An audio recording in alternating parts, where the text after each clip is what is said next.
തിരുവചന സന്ദേശങ്ങൾ ശ്രവിക്കുന്നതിനായി ഭാഗ്യവചനധാര ഇന്ന് തന്നെ സബ്സ്ക്രൈബ് ചെയ്യുക.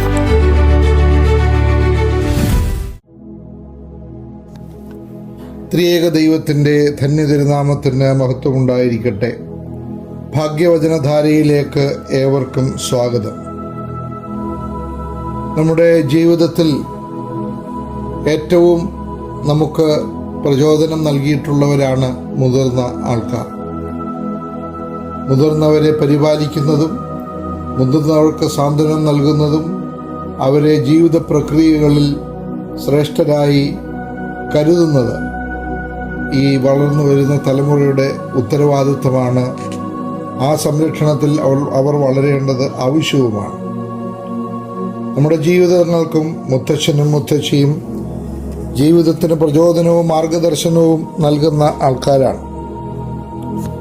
കൊച്ചുമക്കൾ എന്നുള്ള നിലയിൽ ഒക്കെയും നാം വളരുമ്പോൾ ഒക്കെയും അവരിൽ നിന്ന് കിട്ടുന്നതായ ലാളനകൾ ഒക്കെയും നമുക്ക് ശ്രേഷ്ഠമായ അനുഭവങ്ങളാണ്. പ്രസിദ്ധമായ പല ഗ്രന്ഥങ്ങളുടെ കർത്താവും അനേകർക്ക് പ്രചോദനം പകരുന്ന അംഗീകൃത പ്രഭാഷകനും യാഹൂ എന്ന ഇൻ്റർനെറ്റ് സംവിധാനത്തിൻ്റെ തലപ്പത്ത് വിരാജിക്കുന്നയാളുമായ ടിം സാൻഡേഴ്സ് തൻ്റെ അനുഭവം വിവരിക്കുന്നു. മാതാവും പിതാവും തമ്മിലുള്ള കലഹത്തിൽ ഉപേക്ഷിക്കപ്പെട്ട തന്നെ വളർത്തിയതും സംരക്ഷിച്ചതും മുത്തശ്ശിയാണെന്ന് അനുസ്മരിക്കുന്നു. മുത്തശ്ശിയുടെ അടുക്കലെത്തിയ രാത്രിയിൽ തന്നെ അല്പം അസ്വസ്ഥനായപ്പോൾ മുത്തശ്ശിയിൽ നിന്ന് കേട്ട വാക്കുകൾ വിഷമിക്കരുത്, നമ്മളെല്ലാം ദൈവകരങ്ങളിൽ സുരക്ഷിതരാണ് എന്നാണ്.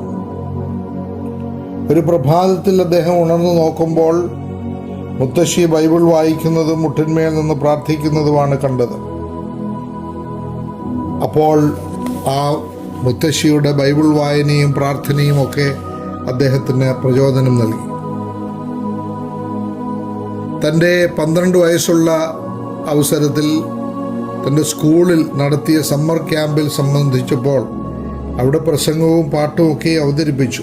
പക്ഷേ അതിൽ നിന്ന് വലിയ വിമർശനവും അതോടൊപ്പം തന്നെ കളിയാക്കലുകളുമാണ് മറ്റ് മനുഷ്യരിൽ നിന്ന്, മറ്റാൾക്കാരിൽ നിന്ന്, സുഹൃത്തുക്കളിൽ നിന്ന് ഒക്കെയും ലഭിച്ചത്. അപ്പോഴും ഇദ്ദേഹം വളരെയധികം പ്രയാസമുള്ളവനായി തിരിച്ചു വന്നപ്പോഴും ആ മാതാവ് വലിയ സാന്ത്വനവും പ്രചോദനവും നൽകി. അങ്ങനെ ഉള്ളതായ പ്രശ്നങ്ങളൊന്നും ഉള്ളിലേക്ക് എടുക്കേണ്ട കാര്യമില്ല. നിന്റെ ഉള്ളിലുള്ളതായ ബോധ്യങ്ങളിലും നിന്നുള്ളതായ നന്മകളിലും കഴിവുകളിലും വിശ്വാസം അർപ്പിച്ച് മുന്നേറുവാൻ തക്കവണ്ണം സാധിക്കട്ടെ, ദൈവം കൂടെ ഉണ്ടാകും എന്ന് ശക്തി പകരുകയാണ് ആ മാതാവ് ചെയ്തത്. ജീവിതത്തിന് ഒരാത്മീയ അടിത്തറ ആവശ്യമെന്ന ബോധ്യം അങ്ങനെ വരുത്തി. പ്രാർത്ഥനയും വേദപുസ്തക വായനയും നിത്യ അനുഭവമാക്കിയത് ആ മുത്തശ്ശിയുടെ മാതൃകയിൽ നിന്നാണ്. ടിം സാക്ഷിക്കുകയാണ്, ആ മുത്തശ്ശിയുടെ സാന്നിധ്യം അയാളുടെ ജീവിതത്തെ വളരെ സ്വാധീനിച്ചു എന്നാണ്. വായനയും ഉത്തമ സൗഹൃദങ്ങളും സർഗാത്മകമായ ചിന്തകളും മനസ്സിനെ പുഷ്ടിപ്പെടുത്തുന്നു എന്ന സത്യം ബാല്യത്തിൽ തന്നെ മനസ്സിലാക്കുവാൻ ടിം സാൻഡേഴ്സിന് കഴിഞ്ഞു.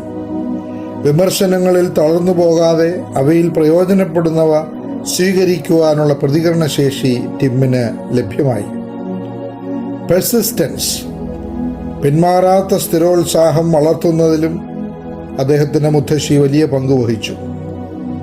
ഇവയൊക്കെയും ആരുടെയും ജീവിതത്തിലും പിന്തുടരേണ്ട മൗലിക കാര്യങ്ങളാണ്, വിജയത്തിന് അനിവാര്യമായ കാര്യങ്ങളും ആണ്. ജീവിത വിജയത്തിന് നല്ല പ്രാർത്ഥനയും നല്ല ജീവിതവും നമ്മുടെ മുതിർന്നവരുടെ നല്ല മാതൃകകളും നമുക്ക് എന്നും മുഖാന്തരമാകട്ടെ എന്ന് പ്രാർത്ഥിക്കുന്നു, ആശംസിക്കുന്നു. ഏവർക്കും ശുഭദിനം.